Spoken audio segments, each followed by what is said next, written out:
Stan, please, could you tell us a little bit about transpersonal psychology? Well, I think we should probably start from transpersonal experiences, which is what somehow inspired transpersonal psychology. So it would be the third domain in the psyche after the biographical and the perinatal. And this is a domain that we call now transpersonal. And what characterizes those experiences is that in those experiences we somehow expand, or our consciousness expands beyond the usual boundaries, beyond the boundaries of what's called body ego, or what Alan Watts called skin encapsulated ego. So in a transpersonal experience we can suddenly have a sense that our boundaries are melting, and we become one with other people, or we can actually become another person and lose our own identity, what would be called a mediumistic experience. In the extreme, we can have the feeling of becoming consciousness of all of humanity, for example, or some specific part of it, like there could be a sense of becoming all mothers of the world, or becoming all soldiers of the world. Extremely sort of large, encompassing experiences.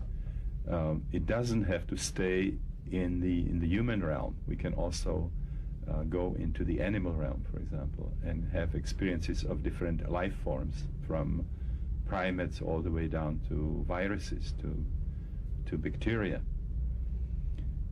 We can even go into the botanical realm. I had, for example, at one point, the experience of becoming a Venus flytrap, a carnivorous plant. And I had the taste, that was the taste of a fly digested by the enzymes of a carnivorous plant. I had a sort of personal experience of that. Another experience of becoming a sequoia tree, and experiencing the photosynthesis in the branches, and the exchange of water and minerals in the roots. Unbelievable, fantastic experiences. Sometimes even inorganic matter. You can become consciousness of the ocean, or you have a sense that you became consciousness of granite, for example. So in this category of experiences, everything that in everyday life we can experience as an object outside of ourselves in the non-ordinary states has a corresponding subjective state, as if all of existence is about consciousness. There's nothing that is not consciousness. Very different from the distinction that we make between the organic world and the inorganic world, or us being conscious and the plant life not being conscious, and so on. It's very much confirming the kind of tenet of the spiritual philosophies of the East, where they would see, the Hindus would see all of existence as transformations of Brahma, or expressions of the Tao, and so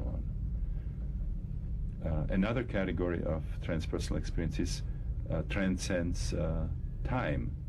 Normally we can experience only the present moment and the present location. Like 5 minutes from now, what's happening here is going to be just memory. It's going to be gone. Whereas in non-ordinary states we can actually fully experience anything from the past with all the sensory qualities. So we can experience things from the French Revolution, or from ancient Egypt, and so on. Sometimes just as such, but other times with a sense of personal memory, where you would have the feeling that what is happening to you is not the first time it's happening, that you actually once lived in that other time as another person. And then of course that opens the whole realm of reincarnation and karma. We understand why so many cultures independently in the world believed in reincarnation. I actually wouldn't call it belief.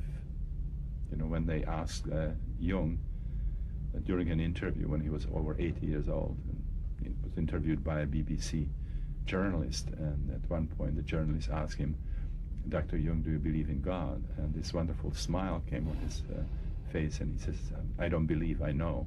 I know. I had the experience of being grabbed by something that was far bigger than myself. What he was trying to say is that when we have a direct experience of spiritual realities, we don't call it believe anymore. If we have to say, I believe in God, I don't believe in God, I believe in reincarnation, I don't believe, that means that we really don't have anything to go by. You know, we are influenced by what our parents told us, or what we heard in church, or what we read. Once we have a direct experience, we just simply have to incorporate it into our worldview. So, to me, reincarnation is a pragmatic thing. This is not a speculation. You know, it is based on very powerful experiences and very interesting phenomena surrounding them. This is an attempt to account for those experiences. So that's a very, again, a very important category of experiences when we can go into the past, and what's interesting, in some instances, to a much smaller extent, sometimes also into the future. Like I've seen precognitive experiences that came true, or sometimes people have kind of revealing visions of the future.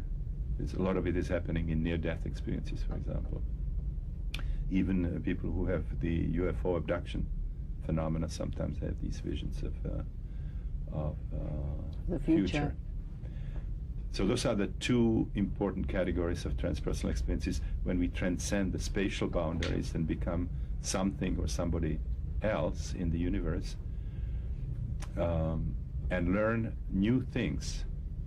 You see, the important thing to emphasize here, if you, let's say, become other people, or you become animals, or you become elements of plant life, it frequently provides access to absolutely new information about these phenomena, which goes way beyond the education of those people or specific training. You can, for example, experience yourself as an eagle. You have the body image of the eagle, and you understand exactly how the eagle flies, how you work the air currents. Incredible. Which is a powerful argument against the fact that this kind of thing can come from television or from movies or from books, because these media don't convey kinesthetic experiences. Or you can see the ground as an eagle, and it's a different perception from a human. For example, everything's magnified. The raptor birds have the lens much closer to the surface, and also there's what's called bifocal vision. They can zoom. So you know, in many of these experiences, absolutely new information comes that's far beyond the intellectual knowledge of these people. There's also another category of experience which is even more astounding than these first two, which is a type of experience that takes us into the archetypal realm, or into the mythological realm, the world of deities and demons, and or mythological landscapes and domains and so on, where we can encounter deities. We can also experience ourselves as deities. You can sort of have a vision of the great mother goddess, or you can experience yourself as the great mother goddess. You can experience yourself as the dancing Shiva. And in all these experiences, there's also access about accurate information about mythologies, frequently mythologies that you have never studied. Okay? This confirms really Jung's idea that beside the Freudian individual unconscious, we have also the collective unconscious, both historical, where we can get access to historical events, and the mythological, the archetypal, where we can get accurate information about mythological realities that we have never known in this lifetime. We've never studied them. I can give you a quick example. When I was working in Prague with psychedelics, I worked with a man who had very severe phobia of death. It's called thanatophobia. And he was going through a perinatal session, and suddenly, as part of that session, he saw a cave, and in front of it was a goddess in the form of a pig, a big goddess. And he suddenly sat up and opened his eyes, and he said he needed paper, something to draw, and he created a number of very complex kind of labyrinths or geometrical patterns, and was not satisfied with them and was crumpling them and throwing them away. And we spent, long time trying to do free associations, trying to understand what this was about, using the Freudian technique. There was just no clue. And so, I just kind of forgot about it. And then when I came to the United States, I became a very close friend of Joseph Campbell. And he used to come regularly to Esalen and, have dinners with us and so on. And I always had a list of mythological experiences that people had that I didn't understand. And he was this incredible encyclopedia, walking encyclopedia of mythology. And so he would tell me, this is coming from this culture, that culture. And we were having dinner, and I remember this experience, and I told him about it. And he said, oh yeah, this was the great devouring mother night of the moleculans from New Guinea. And he said that they actually breed pigs. The boys breed pigs, and they kill the pig ritually, and it symbolizes the separation from the mother. And then they believe also that when you die, you will be brought in front of this great mother goddess who is the form of a pig, and you have to draw a specific labyrinth design, otherwise you cannot make the passage through death. So they practice their whole life drawing these kinds of patterns. So suddenly this this whole element of this molecule and mythology sort of came through that person's experience. It made a lot of sense because his major issue was fear of death. But of course, even Joseph Campbell could not explain why at that particular time, for that particular patient, that mythology sort of had to emerge. So in those states, you have access to a lot of information that's far away from what you must have known. Sure. And it's very interesting how you transcend time and space. You can see what emerges here is very, very interesting. That is a completely new understanding of what it is to be a human being. The way I was trained, a human being is a Newtonian object. We are made of cells and tissues and organs, and then we have this one organ, which is the brain, that somehow, nobody knows really how, generates consciousness. That's the basic assumption of Western materialistic science, that somehow consciousness emerges out of this complexity of the neurophysiological processes. So that's our definition. And of course we can do all kinds of interesting things. You can conduct brain operations and transplants, and current medicine certainly uses that kind of a model. But if you work with non-ordinary states, you'll find out something different about human beings, and that is that under certain circumstances we can transcend time and space and linear causality. We can experience ourselves as anything from the body ego to the cosmic creative principle. Whether we call it Brahma or the Tao or the cosmic Christ or Allah. I mean, we can have the experience of actually becoming God, becoming the divine. In the Upanishads, there is a sentence, Tattvam Asi in Sanskrit, which means thou art that. You're not really Nama Rupa, you're not the name and the shape. You are the divinity or the divine. And there are sort of boundaries, many boundaries between you and the divine, but they all can be transcended. So you find out in experiencing non-ordinary states and studying them that we don't have fixed identity. We are not the body ego. We are sort of anything on the continuum between the body ego and the creative principle itself. So ultimately, from this perspective, we are a field of consciousness that has no limits, that transcends time and space and linear causality. Now, at the same time, it makes a lot of sense to think about ourselves as Newtonian objects. So if you take this into consideration, you get a kind of a complementary definition, paradoxical definition of human beings. You say, well, we are material objects, but we are also infinite fields of consciousness. It's a very, very strange paradox that in some sense echoes remotely what the physicists found on the subatomic level about subatomic matter and also light, which is the Niels Bohr's complementary principle, the wave-particle definition of matter. The physicists in the first 3 decades were developing quantum physics.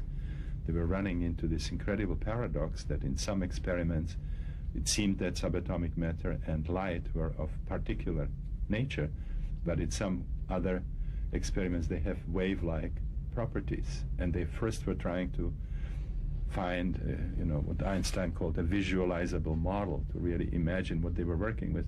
It's very difficult to imagine what it is that can manifest as a particle and as a wave. And so Niels Bohr, one of the founders of quantum physics, set a precedent here that instead of solving the paradox, he actually codified it, and the principle of complementarity, that if you want to define what light is and what subatomic matter is, you simply have to accept that you're dealing with something that has a wave aspect and a particle aspect, and they would manifest under different circumstances. And actually which aspect it manifests depends on what kind of experiment you conduct.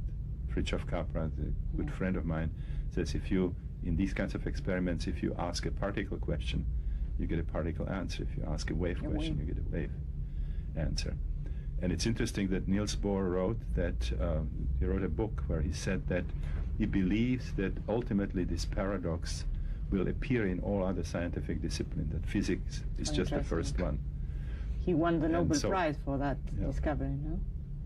Yes, so we now have a similar kind of complementarity on a totally different level, many dimensions higher, where we have to define human beings in a paradoxical way.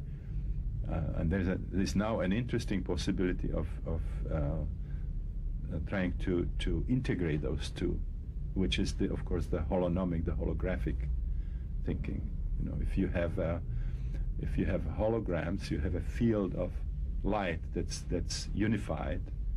There are no boundaries, and out of it comes the holographic image, basically created by interference within that unified field of light. So we could somehow think about reality in a similar way. It's a vibratory system that ultimately is unified, and out of it, through interference, come, standing waves kind of come discrete objects. So that this, in the world there is separation, but on a deeper level, the underlying unity. Do you think then that the mind works like an hologram? I think it's a very interesting model. Karl Pribram, the very famous neurosurgeon and brain researcher, has actually a model, a holographic model of the brain, showing how beside the kind of linear connections, computer-like connections in the brain, there's also what he calls parallel processing, which uses holographic principles. It's a very, very interesting model for the mystical systems and for transpersonal phenomena, because mystics, claim a number of things that don't make any sense to traditional thinking, which is basically 17th century, Cartesian Newtonian thinking. For example, saying things like, well, each of us are separate from each other, but then, we're all one. So this seems bizarre. This seems sort of violating the Aristotelian logic, but not in the holographic world, because you have this unified field out of which emerge sort of the discrete images.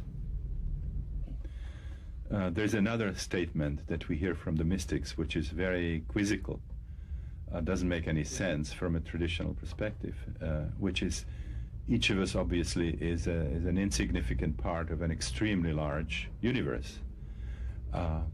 But the mystics say, but then again, each of us is the whole universe, is the whole thing. So we have to ask the question, what are we? Are we a part or are we the whole? And again, the holographic thinking can transcend this, because in a holographic system we see that the information about the whole is encoded in every part. In ancient Greece, there were two categories of schools giving different ideas about what is important to know about the universe. There was the Ionic school from Miletus, where they were arguing, because they believed that the most important thing is to ask the question, what is the universe made of? So they were asking how much fire, how much earth, how much water. People like Thales, Anaximenes, Anaximandros, and so on. But there was another category of schools that didn't agree. They said the most important thing is to ask, where does order come from? Where does pattern come from? Where does meaning come from? And matter is just a way of expressing certain kind of creative idea. And those were the Pythagoreans, for example, saying that the most important thing is number and relationship, ratio, and so on. And the Platonists and the Neoplatonists who were talking about archetypes, and what you see in the world is an expression of this timeless archetype. So what are archetypes? So what we see now in modern science is that we have the atomic and the molecular theory, which is in a sense a refinement and development of the position of the school of Miletus.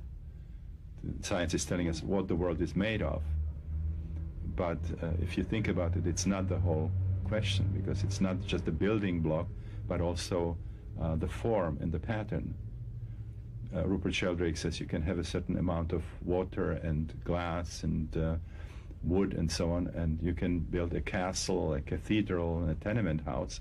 And if you do what Western science does, which is just measuring and weighing, you will have absolutely no clue why one structure is a cathedral. And there's an enactment, embodiment of a creative idea, which the kinds of methods that Western science has cannot really capture. It would be like coming to Mona Lisa and believing that we can understand Mona Lisa by knowing everything about the frame, the wood of the frame and the paints and the canvas. So the modern science, the new paradigm, is now really returning to the Platonic and the Pythagorean ideas. In quantum physics, matter is really ultimately expressed in mathematical equations and probabilities. And there's nothing tangible there. There's no material. And also the idea of the Platonic idea of the archetypes is now returning into science. Oh, interesting. And what do you think, Stan, is the relationship between matter and consciousness? Again, you have these two positions, or three positions actually, in the history of philosophy. One extreme is the materialist, which is now dominant in a sense, which is only matter exists, and then life, consciousness, intelligence are just byproducts, more or less accidental, insignificant if you look at it from the cosmic perspective. There are billions of galaxies, light years, and so on. And even if there's life and consciousness on some other planets, by and large it has taken like billions of years before consciousness emerged in a relatively insignificant part of the universe. The other extreme is only consciousness is real. We can explain the experience of the material world as being a virtual reality that's created by the technology of consciousness. 20 years from now, when virtual reality is improved. You know, we can have experiences of worlds with all the qualities. We'll see and hear and touch things, and those things will not be there. And then you have this psychophysical parallelism, where they believe that sort of material processes and consciousness kind of go in parallel. They both exist. I wrote a book just now being published, which is called The Cosmic Game, basically summarizing the observations from non-ordinary states on these kinds of fundamental, you know, ontological, cosmological questions.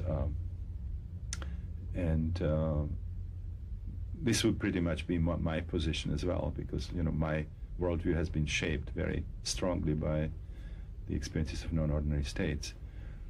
So I believe that ultimately it is consciousness that is real, and matter, the way we experience it, is not real. It's actually supported by modern physics these days. If you study this table, the deeper you go, the less you will be finding, until you discover that matter is essentially empty. You end up with probabilities on the deep level. So even scientific analysis of the world will show you that the kind of a Newtonian stuff disappears, but what doesn't disappear is order, is pattern, is equation, which we would link more to consciousness than to our concept of matter in the everyday sense. So I really believe that ultimately when we analyze matter, either experientially or scientifically, that we find out that ultimately it is consciousness that is real. In Kashmir Shaivism, which is a system that I like very much, the idea is that the supreme principle in the universe is what they call Shiva. It's not the Shiva of the Hindu pantheon. It's a different use of the word Shiva. When I asked Lakshmanju, who was a very major exponent of Kashmir Shaivism, I asked him, why is it called also Shiva? He said, because the Indians like the name Shiva.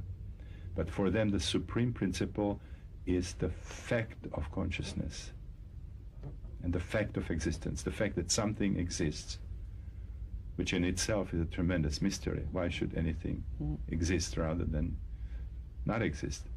So the existence, and then consciousness, but the fact of consciousness, not a specific content of consciousness. So when we experientially explore reality, the boundaries will be merging, and shapes and forms will be seen as relative manifestations. But what ultimately remains is the fact of existence, consciousness, and that the fact that this principle is capable of creating experiential worlds. And doesn't make much difference whether it's the world of archetypes, the deities, and heavens and hells, or whether it's traffic in Manhattan and Virgin Islands and the Amazon. So I definitely would sort of lean more towards believing that consciousness is absolute, and the experience of the material world is created as virtual reality, rather than seeing it the way I was trained. Well, Stan, it was a pleasure to have you here. It was a fantastic interview, and we thank you a lot. Well, thank you very much for inviting me. It was a pleasure.